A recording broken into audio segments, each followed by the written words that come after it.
Hey, everybody. This is Rodney, the Georgia Web Warrior, your friendly admin for your Facebook group of CBD seller support. And I'm here today with Park Jackway. He's Vice President of Sales for Demand Local. I told him that what we want to talk about today is customer acquisition because I've been hearing a lot from my group about people having a hard time getting customers. And that's kind of what Park specializes in, right, Park? Correct, Rodney. I appreciate the opportunity. Glad to have you.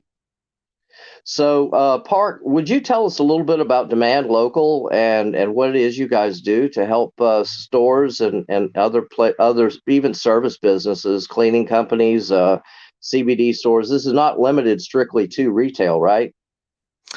Correct. Demand Local, we've been around for 12 years. We actually started in the automotive space and played within kind of that walled garden for the first 8 years. Over the last 5 years, or I guess 4 years, we've greatly diversified into many different industries, CBD being one of them. We've been able to go out and procure inventory, create a private marketplace, and knowing the restrictions within the industry, when you look at Google and Facebook and some of the platforms, we've been able to go out and through that inventory, create strategies that are able to help not only CBD stores, but online brands, e-commerce platforms in order to attract in-market CBD consumers, users, create audiences, and work with CBD stores and manufacturers in order to help promote from a branding perspective and then from a conversion and a purchase perspective.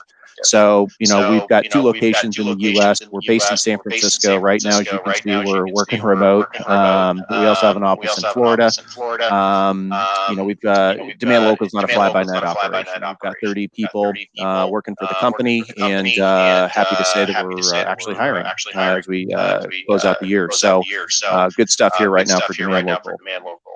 Great, great. And many of you guys that have been with me for a while know that I've said before, and I'll say it again.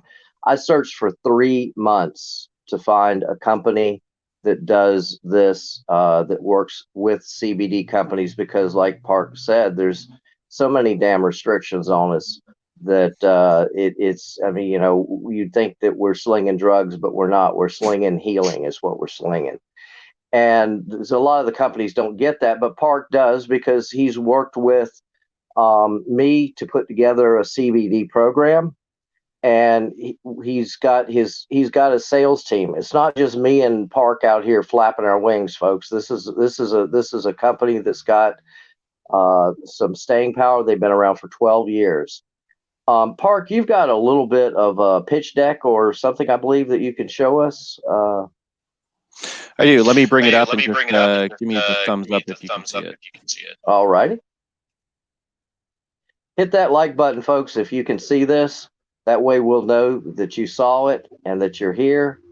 Even if you're on replay, how about give us a hashtag replay? If you're on live, give us a hashtag live.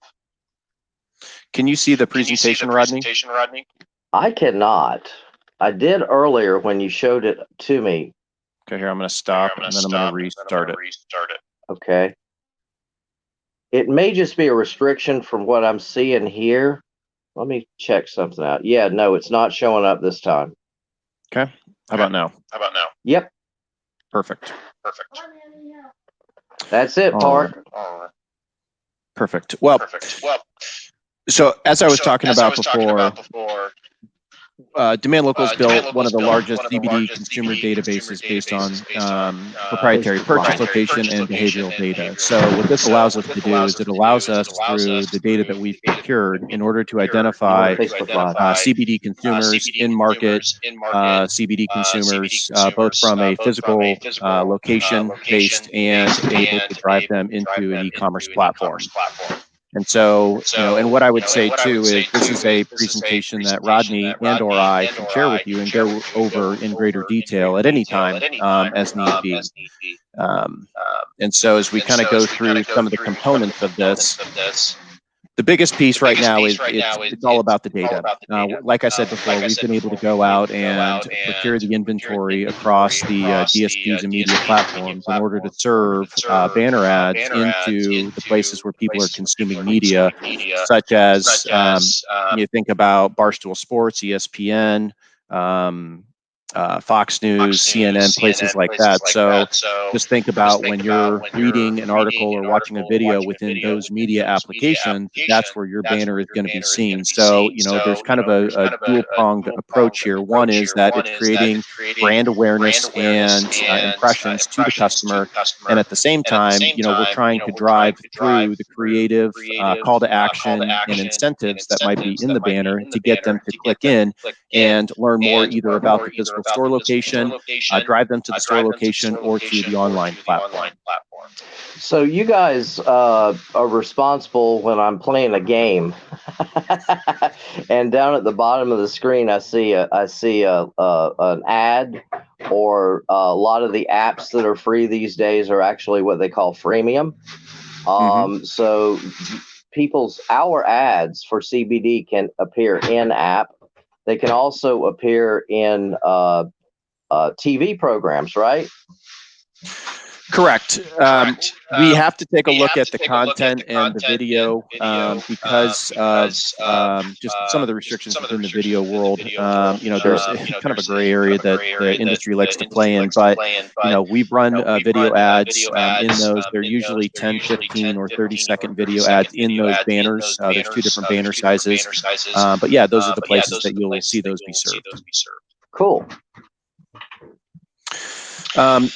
So when it comes to finding the customers, what it comes down to is, we've created partnerships with behavioral targeting companies that have basically gone through, and as people make purchases, their online behaviors, all of these companies aggregate all of that information in order to create an audience database.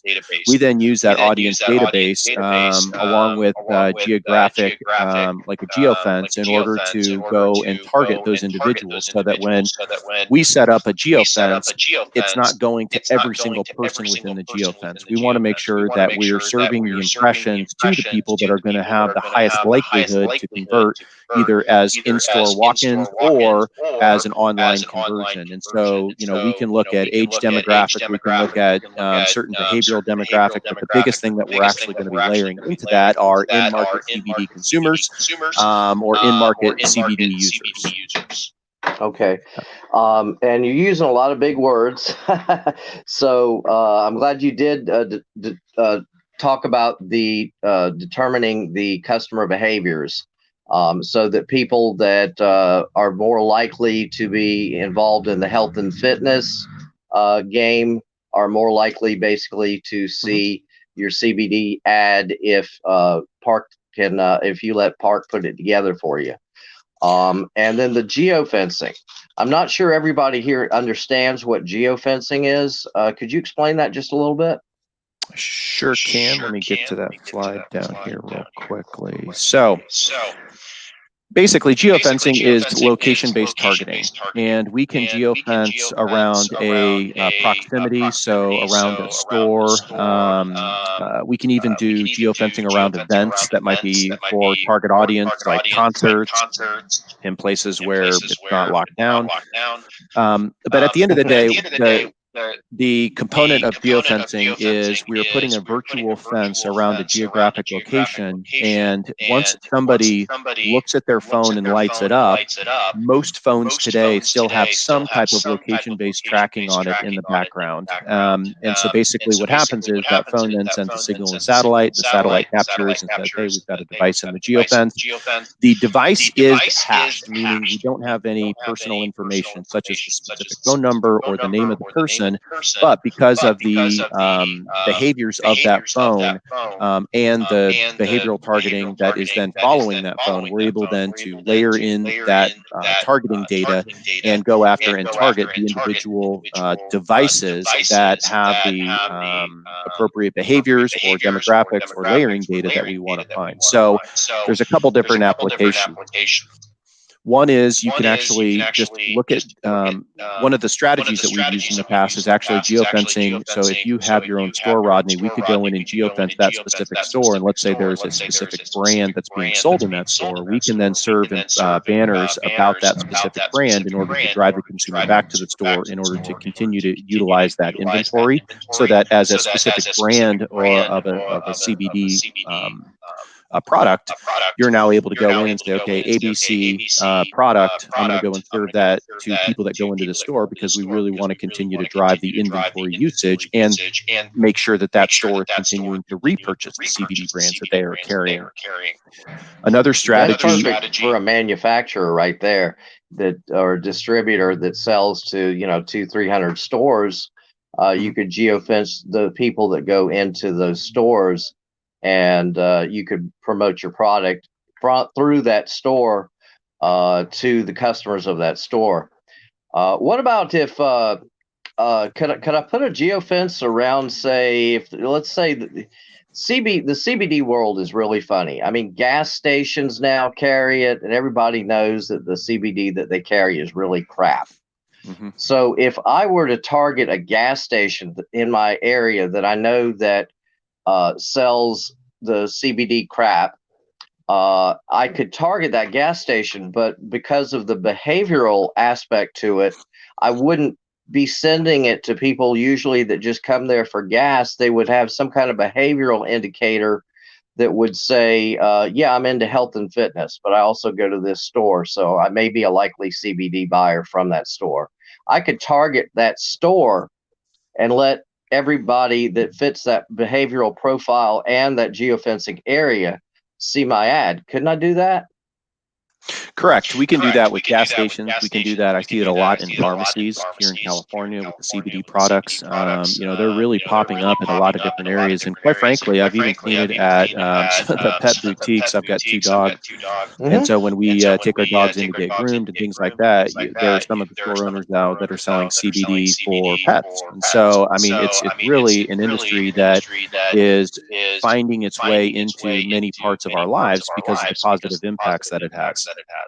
Yeah, even fitness centers, Hmm. because people work out with fitness center, and we all know that CBD helps with muscle recovery. Hmm. So that may be something that they want to purchase, or they may be likely to purchase it. More Correct. likely than if I go to the same if I go to the fitness center, and if I had a son and he didn't go to the fitness center, but they came but we both live in the same household, I would get those ads and not my son, because he doesn't really care. He's all into girls and partying, and while Exactly. I'm showing a little bit of age, see my beard here. I'm showing a little bit of age, so I'm trying to do what the hippies from a long time ago did. They lived on speed and fitness products. Oh, I'm sorry. I mean vitamins and fitness products. Did I did. But anyway, I would see those ads, whereas my son wouldn't. So I wouldn't be charged for sending it to unlikely people to purchase, even though we have some of the same uh, uh, uh, behavior with going to certain stores. Yeah, I mean, a lot of it's based on the purchase history. I want to quick asterisk caveat. Third-party data is a great tool and it's something that's been very beneficial. But I just want to make sure people are aware it's not in 100% exact science. So, that's why we want to make sure that the banners that we're serving, the call to action, the incentives that we're serving are something obviously targeted towards the CBD consumer. But sometimes, let's say, your son might go to a site and look at some things, and therefore he then falls into that potential targeting. So, like I said, it's not an exact science; it's an aggregation of data over a period of time where people have used their mobile devices in order to purchase, consume, research, or post about those different topics. So I guess, to put it another way, what we're doing with you is not a shotgun approach. Like if you take out a TV ad, or if you take in a newspaper ad or something like that, it's kind of like, well, everybody's going to see it, and a very small percentage of it are going to actually fit into the profile that really cares about what you spent all that money for. Mhm. for advertising. That's the shotgun approach. Whereas you guys are more like a sniper rifle. You pick off the oh God, this thing will get censored by Facebook. I know it, but where you would just pick off the people that would be likely to purchase CBD, Yep, that's it. right? Okay. And so when you take a look at it too, as you're saying, hey, how can I verify that? We also provide advanced reporting. So when you sign up with Demand Local, we provide dashboards, and these can be white labeled to you as the actual store owner. We can use this for let's say that as a store, you've got brands that you want to market to the consumer in your store, and we can actually create a dashboard per the brand in order to say, okay, great, this brand, here's the campaign that we have in order to drive impressions and inventory and purchase consumption and foot traffic. So we can look at ways to, if you're a store owner, you're probably got a couple different brands of CBD potentially. And so, depending on what the special could be, we could sit there and geofence that store, serve the banner ads of that specific special of that specific CBD brand in order to, again, drive foot traffic. So we can report back on the foot traffic, we can report back on the impressions, we can click back on the click through rates. If there are videos in some campaigns, we can look at view through rates. So there's a lot of different statistical data and just overall dashboard data that we can provide to you in order to show the effectiveness of the campaign. And it really helps my team also optimize and take a look at what's working and what's not so that we're constantly looking at the money that you're investing into these campaigns to find the correct ROI that's going to give you the best rate of return. You mentioned those three magic words, ROI. Mm-hmm. And those are, I'm sure, everybody's favorite words here. And that is what it's about. And I know that different industries and different stores in different areas are going to get different ROIs based on their campaign objectives. And it's like Google Ads in that the more targeting you add to it, it's going to get a little bit more expensive in the initial outlay, but you're going to get a much better ROI by adding targeting in. That holds about true for this as well, right? Correct. Okay, and yeah, I was talking on just like the pay per click and advertise and stuff like that, which at this time we're not really allowed to do. Thank you, Google. Thank you, Facebook. Mm-hmm. But okay, did we miss anything? I'm actually not looking at the slides right now. Did we miss anything on those slides? I think the other question that comes up consistently is just what's the cost of this? Yeah. And, that's one thing I want everybody to walk away with is, I'd say if you're interested, reach out, let's engage. It's not, the cheapest business in town. There is a little bit of a premium because of the inventory we've been able to source and the capabilities that we've been able to produce. But at the end of the day, I would rather entertain a conversation to find a strategy that would make sense in order to maximize the budget that everybody might have. And so that's really the last thing that, I would leave people with, Rodney, is just it'd be better to engage and understand so that we can understand and devise a strategy that would make most sense for the store owner or the manufacturer. I think there's a ton of different applications. We've seen success in those. And it's really just about starting the conversation to figure out what's going to be the best targeting strategy, what kind of budget are we looking at, and really what are the core conversion statistics or KPIs that the manufacturer or the store is looking to achieve. And I'm gonna hit you here, I think, with something that a lot of people hear. And when you're talking about budgets, people they play those cards close to the chest like they're playing poker, man.